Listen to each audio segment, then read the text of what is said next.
Hey, wake up. It's time for another episode of Cup Full of Metal. I'm not kidding this time. Really. Cup Full of Metal. Coming your way. Hello, everyone, and welcome back to the latest episode of Cup Full of Metal. Coming to you sometime in January of 2021. Yes, I made it through 2020, just like the rest of you did. Weren't you scared? It was crazy, wasn't it? I want to start off today's show by showing you some officially licensed merchandise, which you can get at home with ease. It's the metal styrofoam cup. You can make it on your own, and I will officially bless off on it. So have yourself your very own cup full of metal. You can have any size you want to, and you can put any beverage you want. As you can see, there's some steaming green tea in there right now. Yeah, metal green tea. Pretty awesome, huh? Well, today, I finally came up with some motivation to come up with a new episode of Cup Full of Metal. I want to talk about some of the new stuff that's out there that just finally inspired me to get off my tuchus and come to you and impart some of my wonderful metal knowledge or metal opinions or whatever it is so that you can be entertained and I can have something to do with my time. So today we're going to talk about some new albums, and I'm going to tell you about one of my old favorites, one of my old standbys that I go to whenever I just need to feel filled with that metal spirit. So welcome to this episode of Cup Full of Metal.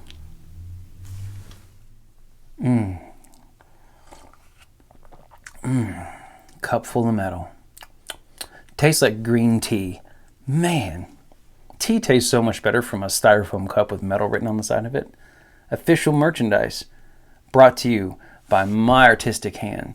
And if you want one, don't send me money. Just go down and buy a styrofoam cup or take one and write metal down the side of it and put an exclamation point by it.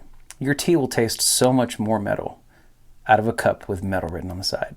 Cup full of metal. Brought to you by me, Jeremy West. All kidding aside, right? It's taken me a while to get up any type of motivation to do a Cup Full of Metal video.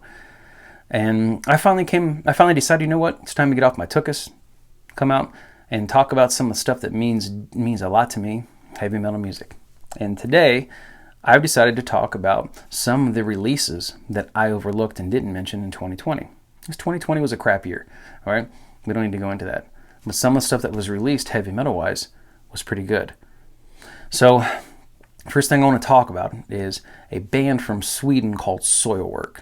If you've never heard of them, if you take metalcore sound and mix it with some of that Gothenburg black metal, throw a little bit of keyboard in there, and you've got Soilwork. They came out with a 5-song EP called A Wisp of the Atlantic. It's really good. Some of the songs are a little bit longer than what you would normally get on some of their work, but it's really good. It's a really good listen. Okay, it's a well-produced album, and the songwriting is a lot better than the songwriting was on Verkleiden, which was their last major outing. Take your time, listen to this stuff. They've got quite a bit of music under their belt. Soilwork has been, because they've been around since 1995. So if you've not heard their stuff, give them a listen. If I'm in the mood for something down the black metal line, but I don't want to dive into some Behemoth or some of the other deep stuff like Mayhem, I'll listen to Soilwork. All right, give them a listen. Their latest EP is really good. Check it out. Oh, you caught me again. Just enjoying a nice sip from a cup full of metal again.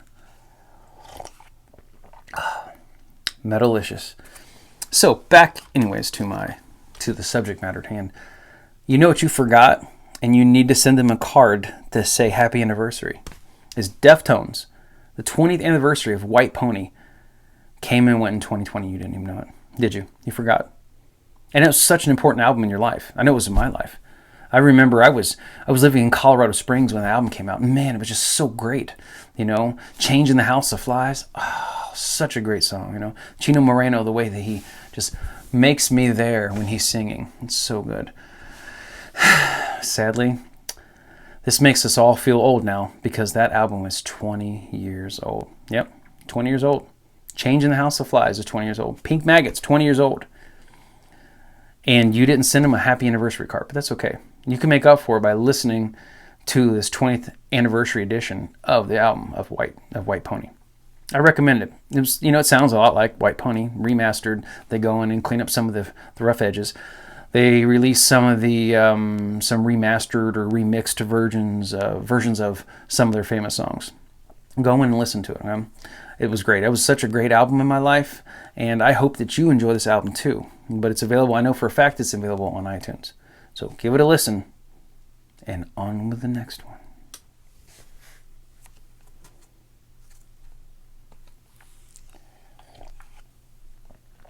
one. So metal. So, the Crowmags. You don't know who the Crowmags are, do you? Well, the Crowmags have been around for a while. They kind of fuse punk, hardcore punk with some metal many, many years ago, back when it was taboo to do that. And they've been doing it for a long time. They've gone through quite a few lineup changes, but the only one steady member of the Crowmags from the beginning through now is a guy named Harley Flanagan. He's the bass player, and he's now the lead vocalist. He replaced Jonathan Joseph.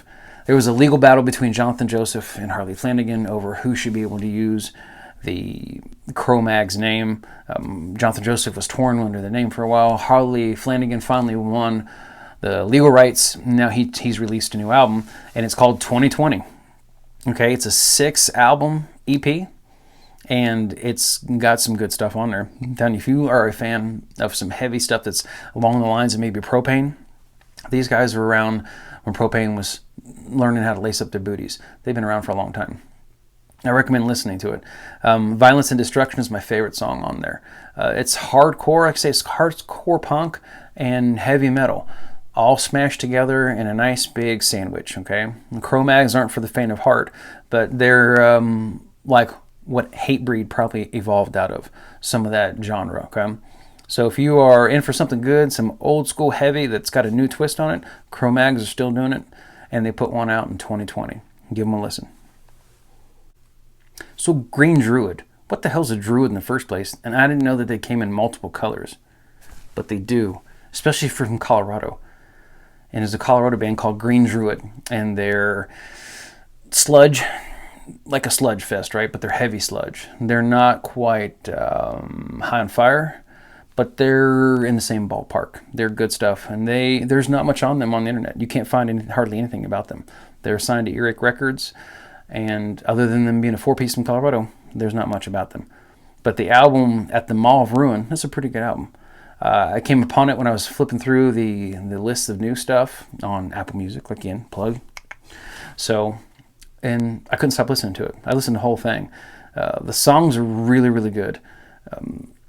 I was surprised how much I like this album.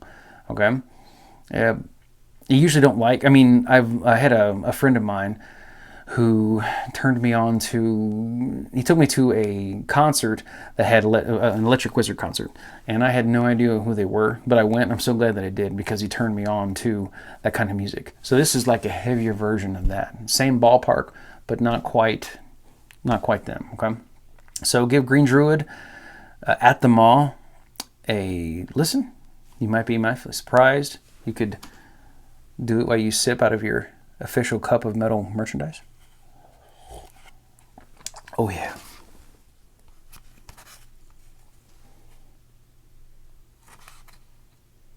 I'm about out of my cup full of metal, but that's okay, because it's been a really good episode. It's been a really nice time thinking about metal music, and again, in a way that I want to share it with some people. And I love sharing it with you.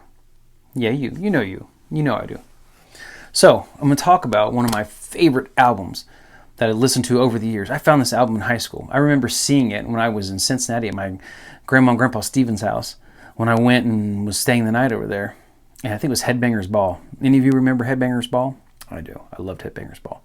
So Headbangers Ball used to show heavy metal videos on MTV late at night. This was back before YouTube was a thing. I mean, there wasn't much in the internet. The internet was there, but there wasn't much of it. So they played Danzig 3's album, How the Gods Kill, but they played Dirty Black Summer. And if you've never heard that, do you think Mother was a good song? Listen to Dirty Black Summer. That album is my favorite hands down album by Danzig. John Christ was a guitar player on that. Man, it's so good. It's awesome stuff. Even the slow churning song Sistinas was such a good song. But Left Hand Black, let's see, the title song, How the Gods Kill, Left Hand Black, Godless. All great songs. So take some time and listen to Danzig 3. Okay, Danzig 1, 2, and 3, best albums he had, but Danzig 3 was his best. So take some time tonight. You could even put a candle on and listen to it. It's for those of you stoners out there, you could get stoned to this album. You'd be just fine. I guess maybe alcoholics could puke to it. I don't know. But it's a good album, okay? So Danzig 3, How the Gods Kill. And I recommend Left Hand Black. If you turn on the album, don't you stop it before you listen to Left Hand Black.